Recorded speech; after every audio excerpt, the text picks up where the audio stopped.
Playing on the road at Madison Square Garden is tough. Trailing the Knicks by 14 points makes it feel impossible. The Knicks had built a massive early lead, feeding off the relentless energy of the home crowd every time the whistle blew. For the Atlanta coaching staff, the immediate challenge was keeping the roster composed while watching the game slip away in a hostile environment. Atlanta is built to run, but New York's heavy, physical style was draining the clock and suffocating the Hawks' offense. New York leans heavily into a strategy known as bully ball. They use their massive size advantage in the paint to grind the game to a halt. Big men like Mitchell Robinson secure second-chance points through sheer force, repeatedly breaking the defense as well on the glass. This chart shows the regular season pace factor. Atlanta operates as the 5th fastest team in the league, while the Knicks drag their speed down to 25th. Their defensive shell forces opponents into long, grueling possessions, ending in late shot clock attempts. By the third quarter, that size and physicality were winning the war of attrition. Erasing a double-digit deficit against that kind of resistance is a statistical anomaly. Hawks head coach Quinn Snyder realized they couldn't win a half-court wrestling match. The team completely abandoned the slow grind and shifted to a transition-heavy attack.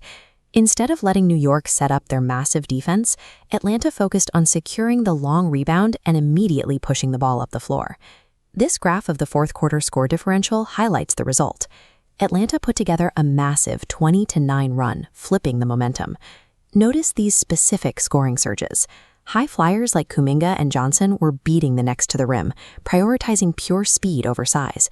By ramping up the velocity of the game, Atlanta bypassed New York's physical advantage entirely. You can't run in transition on every single play. When the game slowed down, the Hawks needed half-court scoring. That responsibility fell to McCollum. Atlanta employed a strategy of mismatch hunting. They used high screens to force the Knicks' best offensive players into difficult defensive assignments. Their primary target was Jalen Brunson. By forcing him to defend in open space, the Hawks made him work constantly, draining the energy he needed to lead the Knicks' offense. McCollum used his lateral quickness to exploit these matchups, repeatedly driving into the paint and finishing with high-difficulty floaters. This approach served a dual purpose. It kept Atlanta's scoreboard ticking while simultaneously exhausting New York's most dangerous weapon. That strategy erased the 14-point deficit entirely.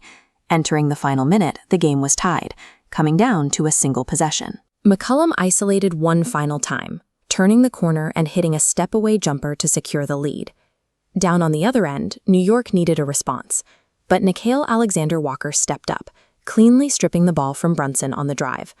The Hawks immediately looked to run, attacking the basket aggressively against a scrambling defense to push their advantage. The final seconds devolved into chaos. Brunson missed a crucial catch-and-shoot three, and off the rebound, Mikal Bridges put up a final attempt to win it, but the shot didn't fall. Atlanta completed the comeback by locking down the perimeter when it mattered most. Overcoming a deep playoff deficit on the road requires precise tactical execution to dismantle a bigger opponent. Physical dominance creates a massive footprint on the floor, but it leaves a team vulnerable to disciplined pacing and intelligent isolation targeting. When two contrasting styles meet in the postseason, the team that dictates the speed of the game holds the true advantage.